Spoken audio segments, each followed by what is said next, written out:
Assalamualaikum warahmatullahi wabarakatuh. Sapo, selamat datang di channel Corowali Production. Kita lanjut kitab Barencong part ketiga, mengenal diri. Sabda Rasulullah Shallallahu Alaihi Wasallam, "Man arafa nafsahu faqad arafa rabbahu." Artinya, barang siapa mengenal dirinya, niscaya mengenal akan Tuhannya.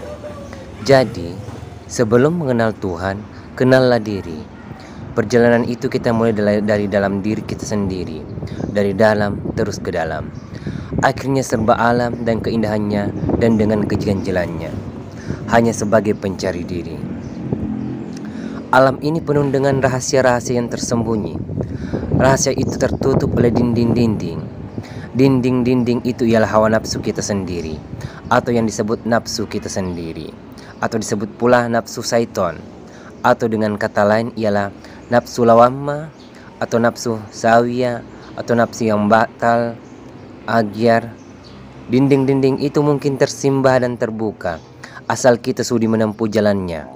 Jalannya ialah jalan yang ditempuh oleh orang arif dan mau mengurangi sedikit dari hawa nafsu kebendaan, dan sanggup menyisihkan segala halangan dan rintangan yang hendak menggagalkan niat kita yang baik itu.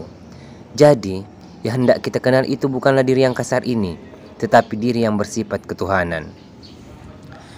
Diri kita ini ada dua unsur. Pertama, unsur jasad atau unsur badan atau badan kasar. Kedua, unsur ruh atau badan latif. Ruh itu erat sekali pertaliannya dengan Tuhan. Memang sudah hamba katakan dahulu bahwa ruh itu adalah suatu rahasia yang amat pelit sekali. Jadi, yang sebenar-benar ruh itu Nur Muhammad. Jadi, yang sebenar-benar Nur Muhammad itu sifat. Sebenar-benar sifat ialah zat. Jadi, zat itu zat hayat, bukan zat hayu.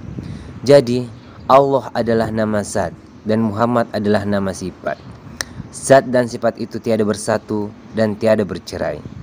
Sekarang, marilah kita teruskan untuk mengenal diri dan mengenal Tuhan Allah Azza wa Jalla. Barang siapa buta dalam dunia ini, niscaya buta juga di akhirat, sesat di jalan. 124.000 nabi-nabi diutus Tuhan ke dalam dunia ini adalah untuk mengajar dan memimpin umat manusia, untuk cara-cara membersihkan batin atau kalbu, supaya dapat ma'rifat dan mengenal Allah. Tujuan utama ialah agar memperoleh kebahagiaan jiwa dan ketenangan batin. Karena yang sebenar-benar kaya itu ialah kebahagiaan jiwa dan kebersihan hati. Inilah tujuan utama bagi alat jiwa manusia ini. Inti daripada segala kebahagiaan itu ialah ma'rifatullah. Jadi, siapa yang sudah ma'rifat, itulah surga dunia dan surga akhirat nanti. Dan siapa belum masih terdinding, itulah neraka dunia dan neraka akhirat nanti. Jadi, barang siapa tidak ada hasrat memiliki ilmu ini, maka samalah ia makan nasi bercampur pasir. Ma'rifat itu adalah suatu amanah dari Tuhan yang wajib kita tuntut dan kita tuju. Perintis jalan pertama. Pengantar dan perintis yang pertama dalam ilmu batin atau ilmu hakikat, ilmu tasawuf adalah Rasulullah sendiri. Kemudian dijadikan satu pelajaran dan ilmu tersendiri oleh Sayyidina Ali karamullah wajhah. Kemudian dilanjutkan oleh Hasan Basri anaknya. Hurairah yang menjadi pembantu pribadi Ummu Salamah, yaitu Hasan Basri, masih kecil ilmu ini sudah mulai melimpah kepada beliau karena dekat kepada Rasulullah Shallallahu Alaihi Wasallam. Kemudian ahli kebatinan yang pertama sekali ialah Abu Hashim Al-Kufi.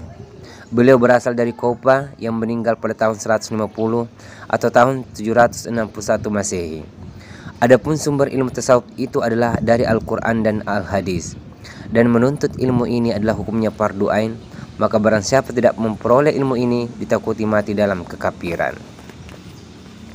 Ma'rifatullah. Sebelum mengenal Tuhan, kenallah diri. Mengenal diri, diri itu ada dua unsur. Satu, diri zahir berupa jasad, yang kedua diri batin berupa ruh. Dan diri itu dapat pula dibagi atas tiga unsur. Satu, diri yang hak, diri yang sebenarnya. Dua, diri terperi, Muhammad. Ketiga, diri terdiri, yaitu Adam. Dan ruh itu ada tiga martabat. Ruh idopi, napas yang keluar masuk. Ruh mukayyad, yang mengedari, yang bergerak ke seluruh tubuh. Ruh mutlak, yang tetap pada tempatnya. Dan zat itu ada 3 asma, zat ilahiyah, zat masbiyah, zat ad-dahiyah. Dan diri zahir ada 2 unsur bahagia pula, 1 jasad yang mengandung ruh, 2 ruh yang mengandung jasad. Dan diri kita yang mengandung 2 aspek, 1 diri yang bersifat ketuhanan lahud, 2 diri yang mengandung kehambaan nasud. Dan dalam diri kita ini mengandung 3 rahasia, 1 rasa yang hak, rasa Tuhan, 2 rasa Muhammad, Nur Muhammad, 3 rasa Adam, rasa yang tercela. Dan di dalam diri kita ini ada suatu pembendaharaan yang tersembunyi. Di situ ada mahligai. Di dalam mahligai itu ada alat yang halus, ada yang kasar. Kesemuanya itu adalah berupa amanah Tuhan dan suatu titipan Tuhan kepada hambanya. Amanah itu ialah suatu titipan ruh, dan itulah yang wajib kita pelihara dan kita jaga kemurniannya. Ruh inilah yang sanggup mengenal Tuhannya dan yang sanggup melaksanakan sebagai khalifah di muka bumi ini. Apakah alat yang halus dan kasar itu tadi? Sekarang mari kita uraikan satu persatu. Adapun diri kita ini ada 2 unsur. Pertama, diri zahir berupa jasad, batang tubuh dengan kelengkapannya seperti kaki, tangan, mata, hidung, mulut, telinga, dan lainnya. Serta dalam tubuh ini ada ruh, hati, akal, dan nafsu. Yang kesemuanya itu tergolong alam yang disebut alam sagir, alam kecil. Yang kesemuanya itu terjadi dari unsur api, angin, air, dan tanah atau bumi. Inilah yang disebut laksana kuda tunggangan yang menjadi alat bagi hakikat roh, itulah yang sebagai penunggangnya. Kedua, diri batin yang berwujud kalbu dan ruh atau ruh. Bukannya berwujud benda dalam tubuh, dan dia tidak ada binasa untuk selamanya. Dialah yang sanggup memerintah jasad. Dialah yang mampu mengenal Allah. Dialah Raja Kuasa. Ruh itu Raja Kuasa dan sanggup mengenal Allah. Apakah sebabnya dikatakan Raja Kuasa? Sebabnya ialah karena ruh itu adalah yang menjadi tempat mayor kenyataan terang benderangnya sifat-sifat Allah. Ruh Muhammad itulah adalah dari nur menyata. Itulah yang dikatakan cahaya cemerlang yang tiada harapan. Tuhan bertajalli kepadanya. Sedang sifat-sifat Allah itu ada pada zatnya. Maka apabila kita mendakwa kepada ruh, maka harus ditembuskan pandangan kita kepada sifat dan zat Allah, supaya tidak terdinding lagi kepada Allah. Kalau kita terhenti kepada ruh itu saja, tidak kita teruskan kepada Allah, maka kita terdinding kepada Allah. Kalau masih betah berdiam kepada Muhammad, berarti belum kembali atau belum pulang landas ke pangkalannya. Kalau sudah pernah tinggal landas, inilah yang dikatakan orang yang bergembira setiap saat. Sedangkan Rasulullah sendiri sebagai asal-usul segala kejadian, toh beliau pulang kembali ke pangkalannya. Apalagi kita ini.